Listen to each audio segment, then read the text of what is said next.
कश्मीर घाटी के बीचों बीच एक लड़की रहती है। 23 बरस की बाकी लड़कियों की तरह वो भी खुश मिजाज है, बेखौफ और हौसले वाली। वो ख्वाब देखने का हौसला रखती है, आत्मनिर्भर होने का ख्वाब। गांदरबल की दानिश्ता मुश्ताक के पास कई हुनर हैं और खूब मेहनत करने की क्षमता, ताकि उसके सपने सच हो सकें। अभी मेरा लास्ट ईयर मेरा बैचलर्स हो गया ख़त्म, बैचलर्स ऑफ फिज़िकल एजुकेशन मेरा लास्ट ईयर ख़त्म हुआ और अभी मैं प्रेजेंट में मास्टर्स कर रही हूँ फिज़िकल एजुकेशन में ही सेंट्रल यूनिवर्सिटी में। तो और पढ़ाई के साथ साथ मेरी साइड बाय साइड मेरा एक्स्ट्रा करिकुलम जो है उसमें मैं स्टिचिंग करती हूँ, मेरी नेटिंग है, कुरैशी है और जो मेहंदी का है, कुकिंग है, घर का काम है।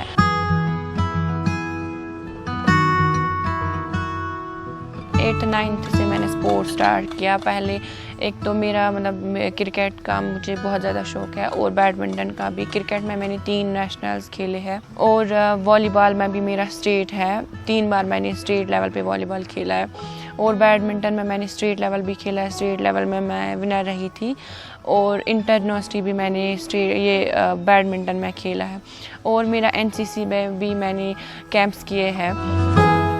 लेकिन दानिश्ता के लिए ये काफी नहीं है। उसकी निगाहें और ऊंचे लक्ष्यों पर है। वो और ज्यादा हासिल करना चाहती है। वो सिलाई बुनाई की अपनी जानकारी को और बढ़ाना चाहती है और इसलिए जब उसे उषा सिलाई स्कूल कार्यक्रम के बारे में पता चला तो वो यहाँ आई। स्टिचिंग मैंने 12th के बाद 2013 में स्टार्ट की। पहले मुझे पहले मैंने ऐसी सिलाई, सिंपल सिलाई डालना शुरू किया घर पे ही। तो उसके बाद मैंने मामा को बोला कि मुझे स्टिचिंग सीखनी है। जब मैं अगर मैं कहीं जाती थी, यूनिवर्सिटी कॉलेज जाती थी या बाहर मार्केट जाती थी, अगर मैं किसी लड़की को देखती थी कपड़े में डिज़ाइन करके, तो मैं भी सोचती काश मुझे आता ऐसा बनाना, मैं भी अपने लिए बनाती। तो उसके बाद जब मेरी एक मैम है जो मेरी पीटी रही है स्कूल में, तो उन्होंने मुझे कॉल किया। उन्होंने मुझे बोला कि उषा की तरफ से हमें ऐसे ऑफ़र आया है, तो हम वो वहाँ पे आपको कोर्स दे रहे हैं 10 डेज़ का ट्रेनिंग कोर्स, तो वो बिल्कुल फ्री है और वहाँ पे आपको मशीन भी मिलेगी। मैंने सोचा कि मुझे ट्रेनिंग का कोर्स मिल रहा है अभी 10 डेज़ का, तो ये मेरे लिए अपॉर्चुनिटी है। तो फिर यूनिवर्सिटी में, हमारा कश्मीर यूनिवर्सिटी में ही हमें स्टार्ट हुआ था वो 10 डेज़ के लिए।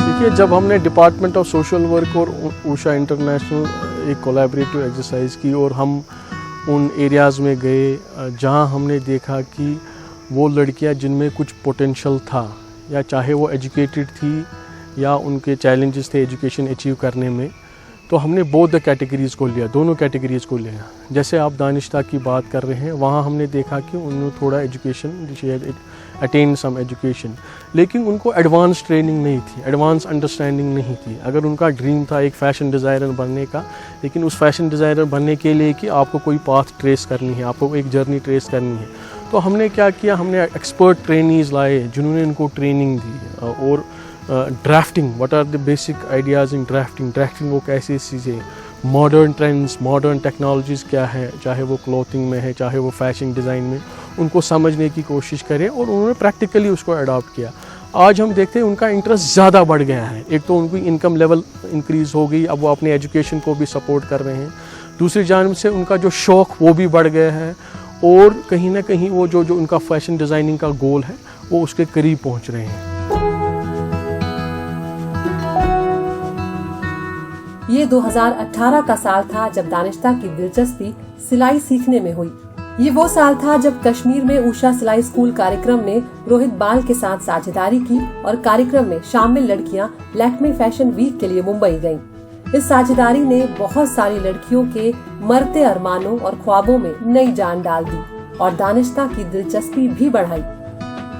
जो लड़कियां वहाँ गई थी बाहर, वो हमसे पहले वाला बैच था, इन्होंने बोला कि वो फर्स्ट बैच था। उनकी जो लड़कियां गई थी बाहर रोहित बाल सर के साथ, तो मुझे बहुत ज़्यादा खुशी हुई कि मतलब कश्मीर की लड़कियां भी ऐसे मतलब बाहर जा सकती है। उनकी यहाँ पे बहुत ज़्यादा स्किल है, लेकिन डेवलप करने की ज़रूरत है।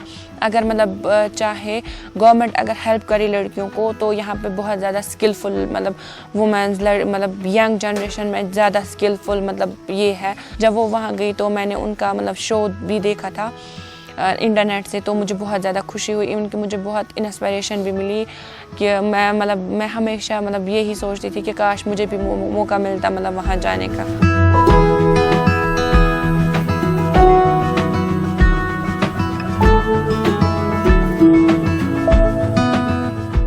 I think there was lots of बहुत सारे बदलाव आए हैं, समाज में बहुत अच्छे से संदेश गया है। और बेशक हम ऊषा सिलाई मशीन के साथ काम करते रहे हैं, तब से अब तक श्रीनगर और पास में गंदरबल में हमारे 20 ऊषा सिलाई केंद्र हैं। ये सब मुंबई में उस आयोजन के बाद हुआ जिसमें रोहित बल आए थे। ये बहुत उपयोगी होने जा रहा है और हमारा सोशल वर्क डिपार्टमेंट ऊषा सिलाई मशीन के साथ इस प्रोजेक्ट पर काम कर रहा है। हमें बहुत उम्मीद है कि ये काफी बदलाव लाएगा, खासकर घाटी की महिलाओं के लिए और जम्मू कश्मीर की महिलाओं के लिए भी।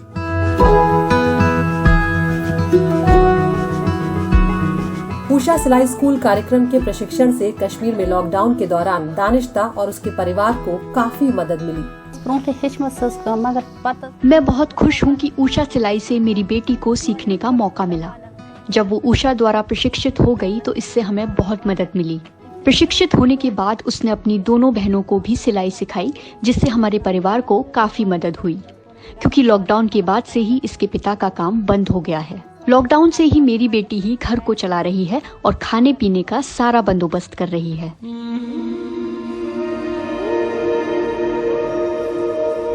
कश्मीर विश्वविद्यालय सिर्फ अपनी छात्राओं की तरक्की और उनके कल्याण के बारे में नहीं सोच रहा है, उसके पास जमीला जैसी महिलाओं के लिए भी योजना है जिन्हें कभी स्कूल जाने का मौका ही नहीं मिला। जमीला अरहोमा में रहती है, जो गांदरबल जिले का ही हिस्सा है। ये श्रीनगर से करीब 40 किलोमीटर दूर है। 39 साल की जमीला के माँ पिता उसके बचपन में ही नहीं रहे थे और उसकी बहुत छोटी उम्र में शादी हो गई। उसके 3 बेटे और 3 बेटियां हैं। मैंने पढ़ा नहीं, मम्मी पापा तो बचपन में गुजर गई। 10 साल पहले मम्मी गुजर गई, 20 साल से पहले पापा भी गुजर गए। फिर मैं छोटी थी, फिर मेरी शादी भैया ने कराई।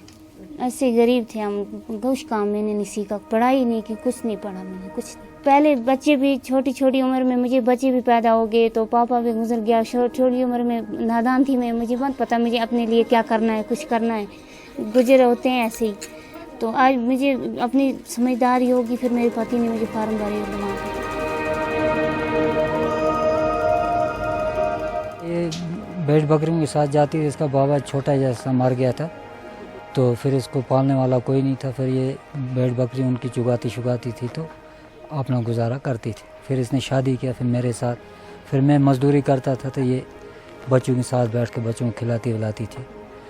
तो फिर मैं यहाँ से चला गया इधर तुलमुला में कुछ टाइम में काम करता था, वहाँ हमाम जलाता था।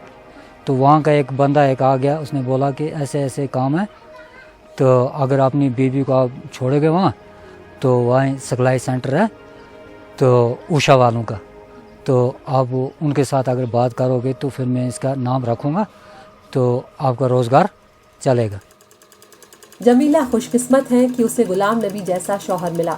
वो अपने पैरों पर खड़ा होने की उसकी हसरत को समझता है। वो समझता है कि उसे भी अपनी आज़ादी चाहिए। मुझे शौक पड़ गई, मैंने बोला मैंने पढ़ा लिखा भी नहीं, मैं कुछ कमाऊँ अपने लिए, आप कुछ खुद करो। इसीलिए मैंने फार्म भरा था ऊषा के लिए। वहाँ से मुझे बहुत शुक्रिया, मुझे मशीन मिली। बोलती हूँ मैं अपने बच्चों के लिए खुद कमाई कर सकूँ, पति के बोझ पर न हो। अपने पैसे 4 होंगे तो खुद अपने के लिए कुछ चीज़ लाऊंगी। पति को मैं बार बार बोलूँगी मुझे वो दे दो, ये दे दो। तो आज अच्छा लगा मुझे। गुलाम नबी अपनी बेटियों के लिए भी एक सुनहरा भविष्य चाहता है। जी, हम दे सकते हैं मौका कि हमारी बच्चियाँ भी अगर जाएंगी पढ़ेंगी बाहर तो कोई ममानत नहीं हो सकती, उसमें कोई दिक्कत नहीं आ सकती। अगर पढ़ाई करेंगी वो अपने पैरों पर खड़े हो जाएंगी। दानिश्ता और जमीला को अभी वो सब हासिल नहीं हुआ है जो वो चाहती हैं, मगर वो सही रास्ते पर है। वो अपने ख्वाबों के करीब हैं, जिसका सहरा उनके परिवार वालों के सहयोग और ऊषा इंटरनेशनल लिमिटेड और कश्मीर विश्वविद्यालय के बीच की साझेदारी के सिर पर जाता है। वो अब उद्यमी हो चुके हैं और बहुत समझदार लोग हैं। उन्हें पता है कि बाजार की जरूरत क्या होगी और उन्होंने मास्क से शुरुआत की, और वो भी तरह तरह के डिजाइन में। ऐसी और भी चीजें आएंगी क्योंकि उनकी एक समृद्ध सांस्कृतिक पृष्ठभूमि है। जैसे आप जानते हैं, कश्मीर अपने पश्मीना शॉल और दूसरी तरह के शॉल और स्टोल, कालीनों और पेपर मैशे के लिए मशहूर है। इसे दुनिया के बड़े बाजारों में ले जाने की जरूरत है। कश्मीर में ही नहीं, देश के दूसरे हिस्सों में भी। देश के कई हिस्सों में उनकी पहुंच पहले से है, कुछ की दूसरे देशों में भी। लेकिन हम चाहेंगे कि वो अमेज़न जैसे ऑनलाइन स्टोर से भी जुड़ें ताकि उन्हें बिक्री के लिए संघर्ष न करना पड़े। लोग आएंगे और उन्हें सही दाम देंगे और फिर इसकी सप्लाई दी जाएगी। भविष्य की हलचलों के लिए अच्छी सप्लाई चेन होगी।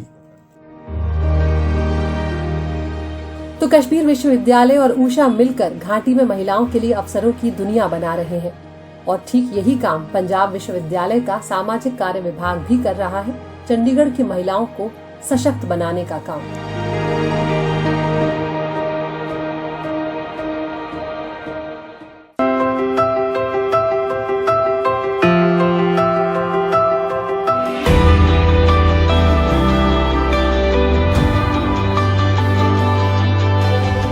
पंजाब में centre for social work Usha सिलाई स्कूल कार्यक्रम के लिए ऊषा इंटरनेशनल लिमिटेड से जुड़ा रहा है। मकसद पंजाब में महिलाओं की बेहतरी के लिए काम करना था। ये साझेदारी 2015 में शुरू हुई और तब से इसने पीछे मुड़कर नहीं देखा है। इस कार्यक्रम के तहत अब तक 100 से ज्यादा महिलाओं को ट्रेनिंग मिल चुकी है और इनमें से ज्यादातर प्रवासी हैं। रूबी देवी इनमें से एक है। बिहार से पहले हम दिल्ली आए थे। हम कुछ दिन दिल्ली में रहे थे, फिर वहाँ से फिर हम इधर आ गए। वहाँ स्थिति ज़्यादा ठीक नहीं था तो हम इधर आ गए चंडीगढ़ रहने। ये जो सिलाई और वगैरह वगैरह के काम था ना, ये मैं बचपन से ही थोड़ा थोड़ा करती थी। थोड़ा बहुत घर से भी, जैसे मम्मी वगैरह सिलती थी तो उनसे भी हम ट्रेनिंग लिए थे। ऐसे ही धीरे धीरे आगे आगे बढ़ते चले गए। फिर जब हम इधर आए तो हमारे पास ना एक मशीन थी पहले से, इन्होंने लेके दिए थे। मैं कि चलो अगर घर में मशीन रहेगा तो कुछ मतलब आगे मतलब रहेगा काम। तो ऐसे करके फिर हम वहाँ पे जब हम किराए पे रह रहे थे तो आस पड़ोस के लोग कपड़े, मालूम चला कि कपड़े सिलती हैं तो कपड़े सिलवाने लगे और 4-5 लेडीज़ों को सिलाई सिखाने लगी। एक जगह से दूसरी जगह भटकते हुए रूबी देवी एक कायदे का घर चाहती थी, लेकिन उनके पति बस झुग्गी बस्ती का खर्च ही उठा सकते थे। हमारे जो उधर की जान पहचान की थी लेडीज से, उन्होंने समझाया मुझे कि कुछ नहीं होता, आप अपने तरीके से रहोगे ना तो सब ठीक रहेगा। ऐसा फिर हमने भी सोचा कि हम मतलब कब तक किराए में ऐसे रहते रहेंगे। फिर आ गए हम उधर। फिर वहाँ रहते रहते मैं छोटे छोटे बच्चों को ऐसे 5वीं-6वीं क्लास तक के सरकारी स्कूल वालों को ट्यूशन पढ़ाने लगी। और इनका भी मतलब ऐसे लेबर का काम था तो कभी कहीं ऐसे करते थे तो हम दोनों। लेकिन हम वहाँ पे आए तो सब कुछ ठीक था, पर 2 साल मतलब हम सब ठीक ठाक से रहे।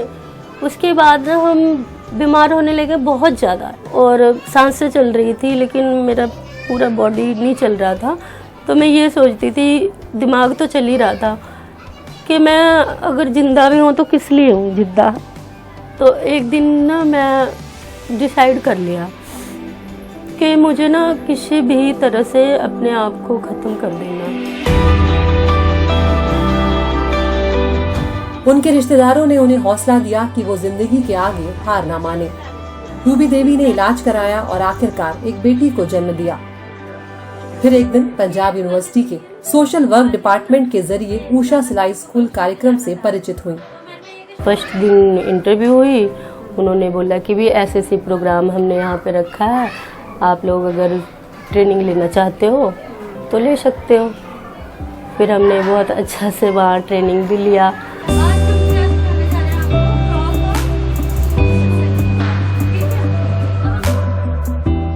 रूबी हमसे और उषा सिलाई स्कूल से पहले बैच से जुड़ी है जिसे हमने ट्रेनिंग दी थी। उषा के साथ ट्रेनिंग के बाद उसका जीवन वाकई बदल गया। अब वो खुद को सबल महसूस करती है। जब भी हम उससे मिलने गए हमने उसकी शख्सियत में बदलाव देखा। ये पूरा बदलाव था। वो आत्मविश्वास से भरी थी और जितनी बार हम मिलते उसका आत्मविश्वास बड़ा दिखता।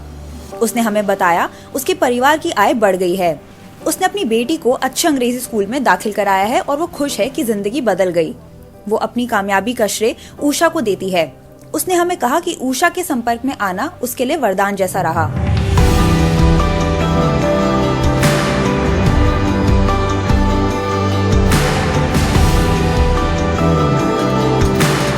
सबसे बड़ी बात है कि पहचान मिली, कामयाबी मिली, हाँ, और मैं इतने मतलब अच्छे तरीके से रह रही हूँ। हर खुशी मिली। सिर्फ अर्निंग नहीं बढ़ा, पावर बढ़ा, घर का प्रॉब्लम सॉल्व हुई, बहुत कुछ हुआ। और आगे भी मैंने कभी ये नहीं सोचा था कि मैं कभी आप लोगों के सामने कभी नहीं सोचा था।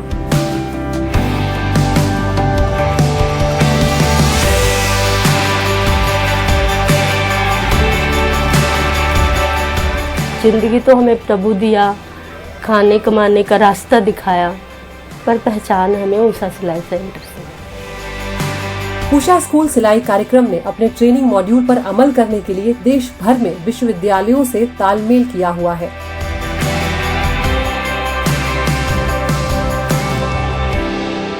अधिकांश विश्वविद्यालयों में सामाजिक कार्य के लिए एक अलग विभाग होता है जो कि पढ़ाने के अलावा परिसर के आसपास के गांवों में विकास के लिए प्रतिबद्ध होता है।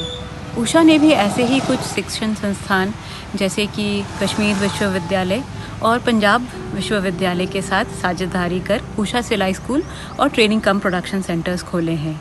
ये एक ऐसा अनुभव है जो कि छात्रों को सामाजिक विकास की बारीकियों को समझने में उनकी मदद करता है। ये सोच के ताज्जुब होता है कि 5 लाख से ज्यादा महिलाओं को उषा सिलाई स्कूल से फायदा मिल चुका है। हमने ऑस्ट्रेलिया, ब्रिटेन, अमेरिका से आए फैशन, कारोबार विकास और अर्थ जगत के समूहों को गुरुग्राम के उषा कॉर्पोरेट ऑफिस की सैर करवाई और शहरों व देहातों के सिलाई स्कूलों में भी ले गए।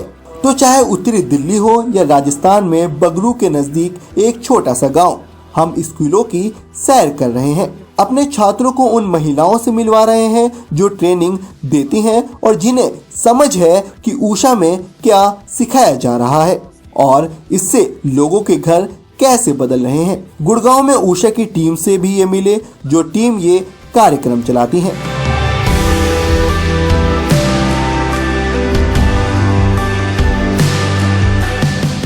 वैसे इस कार्यक्रम की ओर दुनिया भर के संगठनों और संस्थानों की भी नजर गई है और अब बहुत सारे उषा सिलाई स्कूलों से जुड़ना चाहते हैं।